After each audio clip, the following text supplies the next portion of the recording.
Audio check. Check audio clear. Okay.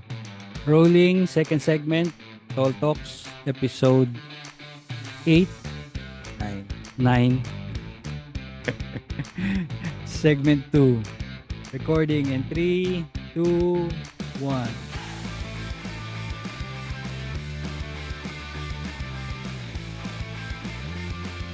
And welcome back sa ating mga viewers and listeners. Thank you for still being there and joining us. Interesting topic. Babalikan natin, Tol Andrew, kasi meron kang iniwan na hanging question. Yes, magdi-deep dive tayo ng konti at on the first part nitong ating episode, napag-alaman natin na si Vivian Mayer, um, nag-take siya ng 150 still photos. 1,000. 150,000. 1,000. 150,000 still photos. Mhm. During nung siya may trabahong iba Mm. at hindi siya professional photographer. Take lang siya ng take ng picture on a regular basis doon the same street kung saan niya dinadala yung mga inaalagaan niya kasi ang trabaho niya is babysitter siya in Mhm. Chicago, USA. Mhm. So, what moved her to take those hundreds of thousands of photos in her lifetime na hindi niya ipinapakita sa ibang tao? Na wala, kahit mismo siya. Kasi na-discover yung kanyang photos na nasa roll pa in 2007. 2009 namatay na siya. But it doesn't take like in an instant na bigla na lang siyang sumikat at sinasama yung mga photos niya uh, sa mga shows, Mhm. sa mga exhibits. It took time for the proper person or it took time to have the like-minded person para mag-blow up ka ng or mag-viral ka. So yun, hindi natin alam na meron tayong hidden talent. Minsan yung ibang tao magsasabi sa'yo, just like what happened to Vivian. Vivian eh. Mm. Na-discover lang yung yung roles in 2007 ng isang tao, binili niya ng $380 sa isang antique shop napanalunan pa niya yun sa auction. Hindi niya alam kung ano laman sa loob. You know, you have the music in you. Tapos hindi mo na na-enjoy yung fame. Okay, kung ikaw yung klase ng tao talaga na low-key. Mm. Alam mo yung low-key? Yes. Yung Kapatid may tama sa ulo. kapatid ni Tor yun, si Uh, Loki. Hindi, yung low-key, yun yung tinatawag na medyo meron kang konting tililing sa ulo, low-key. Low-key pala to eh. May kilala akong ganyan, low-key. Loki. Oo nga. Low-key, low-key. What I mean to say, mas low profile ka. Mm. Hindi mo masyadong, it's different, no? Kapag sinasabi mong low profile ka, it doesn't mean na um, let your achievements speaks for it. Ah, Ay, hindi mo siya kailangan ipagmalaki. No? it's not kasi iba't iba rin ang pamamaraan ng tao showing their low key. Low profile, you mean? Oh, Mm. iba-iba rin eh. Pero may mga tao na alam mo yon, nagpapakita naman ng kani-kanilang talento pero it's not, it's not really deserving, sabi nga nila. But I think ang curious ako tol. Mm. You mentioned kasi about kay Vivian. She gained her fame without really knowing na magaling siya. True. Yes. She died. She needed an audience to tell her that she was good. Sometimes in our life, we need one person to tell us that we're good enough in the things that we do. So parang sa relationship lang yan din tol, eh, no? You would need the right person for you to feel good in that relationship. It cannot be one way lang, eh. It cannot be that ikaw lang yung magke-carry out sa relationship, eh. No, You going. said, you Mm, said, you said, you said you need mm, a person yes. for you to understand that, oh, you have it, right? Na Mm, magsasabi sa'yo na, mag-acknowledge sa'yo, right? yes. Do you really need, per se, for someone to tell you you're great at what you are doing?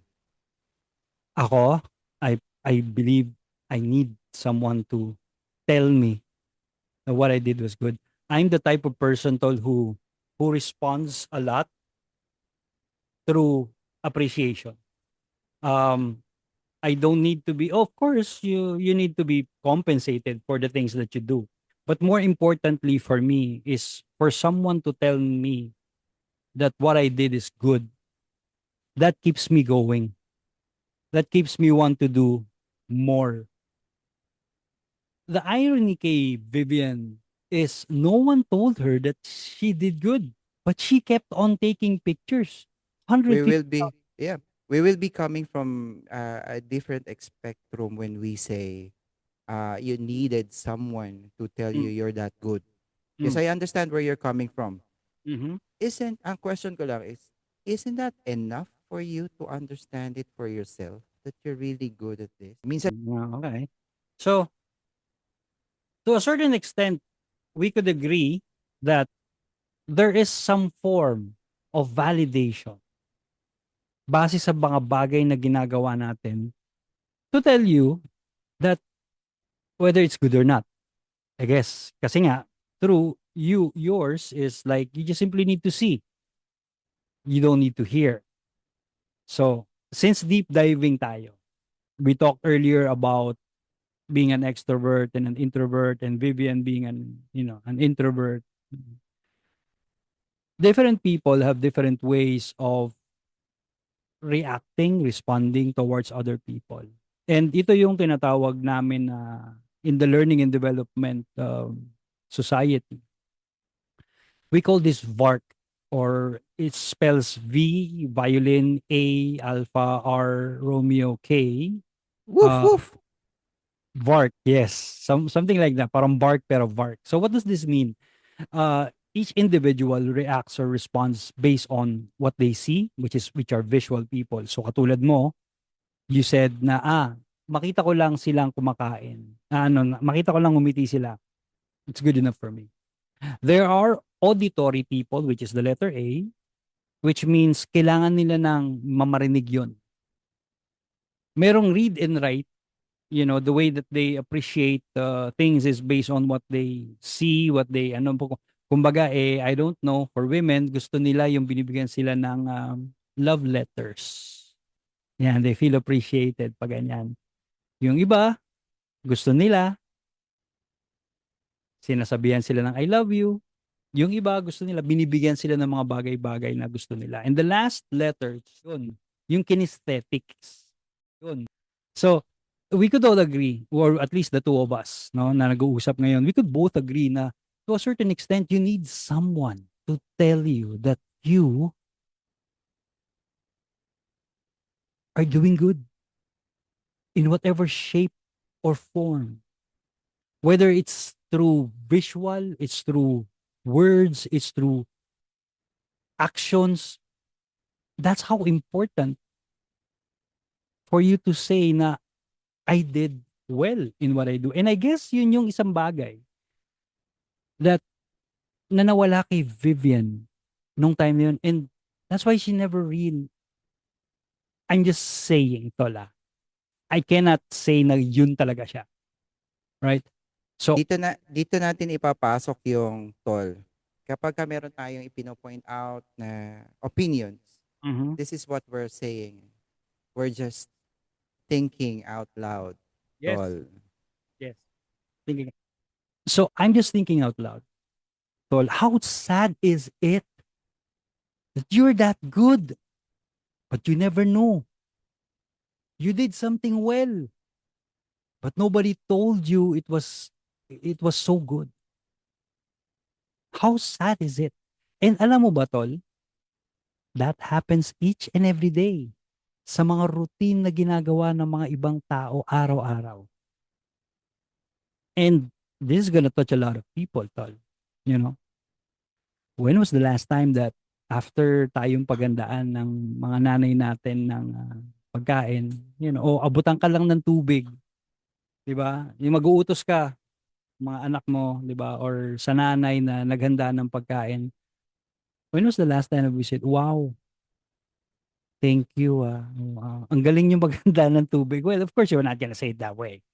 But all I'm saying is that there is a Vivian Meyer in all of us. But we don't need to wait for how many years, and there shouldn't be a 150,000 pictures to be taken for us to tell someone na, alam mo, ang galing mo.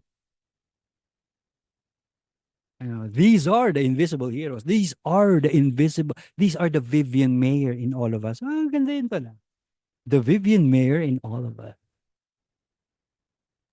Gusto ko yung sinabi mo na it doesn't take 150,000 photos only for your eyes.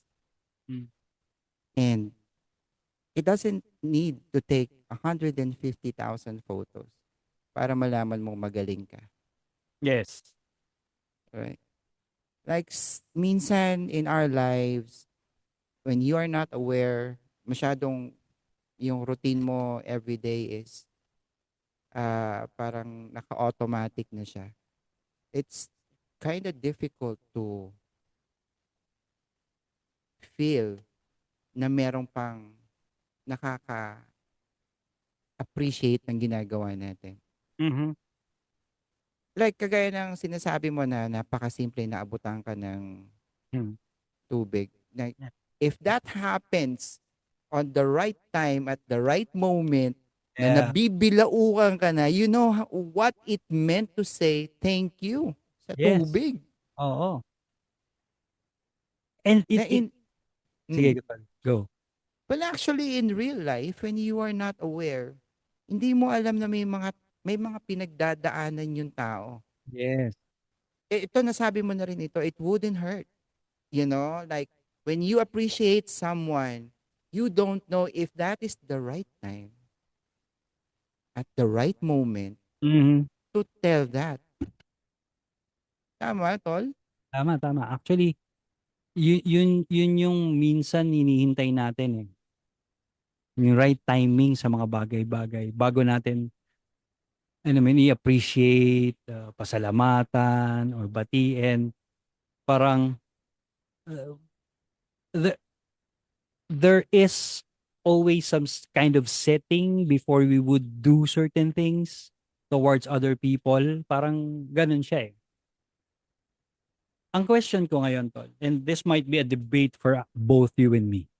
Okay. I accept. Sige. Shoot. If you were to be given choice, gusto mo ba makilala while you are, kumbaga parang si Vivian Mayer, the moment that she was makilala siya while she was still alive. Or, katulad nung nangyari sa kanya na 2 years after. So, para sa atin, Tol, para sa Tol Talks, gusto ba nating magkaroon ng audience like next week while we are still doing this episode, while we are still doing live, or yung bang tipong meron na lang nakastumble sa social media kung kailan hindi na tayo nag-air. Medyo, kailangan, for me, Okay. parang gusto kong i-narrow down yung mga sinabi mo, if you don't mind. Sure. When will be the right time for you to do things? Like, say for example, meron kang hobby, or say for example, trip mo lang, but Mm. you don't know na magaling ka pala. Mm. When will you do it? Diba? Well, If syempre, well, you're at your prime. just like what we're doing na at one point napag-usapan natin, tol, let's do podcast. Then Mm. okay, let's go. Let's do it. Mm. And ganun. At this very moment, I totally agree. I'm not that really good about podcasting or what, but Mm. I'm learning. This is the journey that we're talking about. I am learning, and that's what I'm proud of. Mm. It's not about kung anong maging produkto nito at the end of ano. May maiiwan at may maiiwan. Mhm. Maaring apo ko, o kaya apo ni RC, apo ni Tony, or kung sino sa mga kaibigan natin. Makikita nila to, may maiiwan. There is like a print of what I have done Mm. nung kalakasan pa. Mm. If Okay. you were to ask me, tol, Mm. would I want someone to discover this right at this moment? Probably no. Katulad ni Vivian Mayer, which again, so sabi mo, what's the purpose of why we're doing this? 'Di ba? What's the purpose? And now I understand why probably Vivian Mayer kept it all to herself. Why? I'm just speaking out loud, tol. This is not hers. This is just me.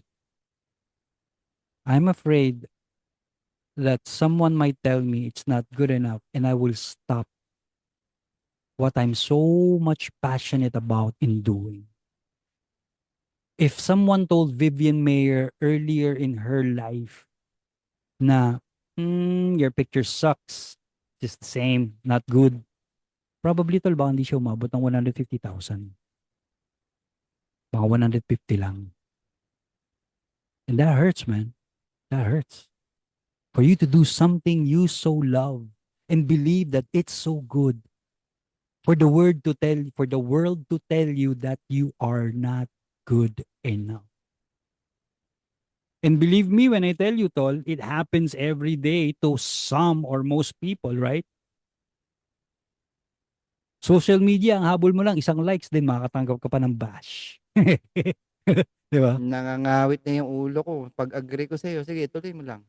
But, so, I guess that's where I would be, to leave a legacy. Somebody tell me na sayang, di ko siya nakilala. Yeah, probably meron ako napulot sa kanya. And I'm more than happy not to know that that time would come. But again, that's just coming from, I'm sure meron mga tao na gusto, I want to enjoy the moment. Gusto ko maging, pa-picture kayo sa akin since nagpipicture ako, right? You know, something like, or, but I'm sure I'm gonna be missing a lot. I'm gonna be missing that time na maaring meron tayong kapodcast dito na I would, ang galing nito ah. Wow, I mean, something I've learned. I would rather miss that than to realize that I'm not good enough. I hope Sa so. I hope full. so. Sa But again, full, this is an pare. opinion to, opinion to. Sa full, pare, ito. Mm. What I really like about what you said is that hindi siya aabot ng 150,000 shots. Kung at one point, may nakapagsabi sa kanya or sinabi sa kanya, criticize siya na pangit yung ginawa mo. Most Yeah. probably walang Vivian Mayer Mm-hmm. na tayong pinag-uusapan ngayon. Well, actually, sinabi ko na to kanina sa first part. Ginawang movie ito. You can search it up, no? And of course, um in her timeline, Mm-hmm. no? Mahal kasi ang magpa-develop ng roles ng pictures. Could be. So, there could be somewhat of financial struggle, Yeah. no? Mm-hmm. Na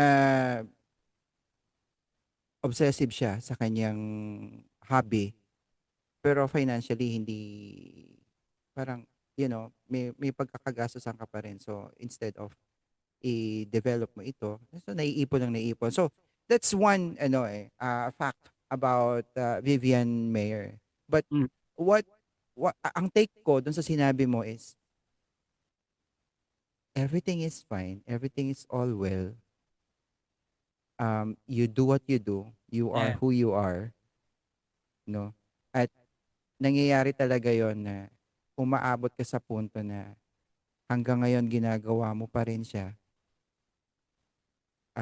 You run more than 5,000 kilometers already. Yes. No? Nag-drawing ka na ng 1,000 drawings already. Or yung iba naman is um, nagtrabaho na for like as long as they can remember. Umabot sila sa ganong point. Dahil kasi, there's kind of a little bit of passion that they didn't know they have Yes. inside with them. And Mhm. it makes sense to them doing this. There Diba? is a Vivian Maier, babalik ko lang 'to. There's a Vivian Maier in all of us. We Mm, all have talents. mm. Some are hidden, Some are hidden. Yes, I agree. some are hidden. So, Hindi lang basta talents. It could be like yeah, skills or undiscovered, saan ka talaga correct, magaling. correct. And alam mo sa panahon ngayon where you could get a hold of a person by simply logging into the internet or looking into social media and you will be amazed, wow, this person's, ano yun, hindi po lahat ng sikat ay magaling. At sometimes, hindi rin lahat ng magaling ay sumisikat. Pero tama yung sabi ni Tol Drew. Tama yung sabi ni Tol Drew. Sometimes, you just have to do it. You believe you have that talent, then you do it. Sinabi ko kanina, I'm afraid for people to tell me that I'm not good enough. Siguro yun yung other side of Vivian Maier. Pero I guess what's more important is that lahat tayo meron talento, lahat tayo merong skill. Sabi nga ni Tol Drew, just do it. You would never know. Baka you would find that one person who will tell you na, wow, ang galing mo. And that could be the start of something good and something new and something better para sa inyo.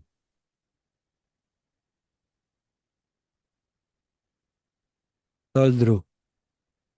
Mismo. Sometimes it takes 150,000 photos for another people Mm. to find out how great you are. Yes, agree. So minsan, gumigive up na tayo on the 100 or the 10th photo that we did in our lives. Kasi we're waiting for that person to tell us, Ah, you're doing good. Now, when we're talking about passion, we don't need someone to tell you you're doing good. yeah, And it takes 150,000 times for you to enjoy the moment for yourself. agree. And then at this point in time, you will tell yourself, happy ako sa ginawa ko. So keep doing what you're doing. Yes, Tuloy-tuloy nyo lang. true. Don't, the best person to listen to or to motivate you or kung gusto mong marinig is your own voice. Telling yourself, you can do it. And it's enough to validate yourself. Don't sell yourself short. Agree. Para po sa mga watchers and viewers and listeners natin sa Tall Talks, I guess we're gonna leave you with a question that pag-isipan nyo maigi. Anong talento o pangarap ang matagal mo nang tinatago?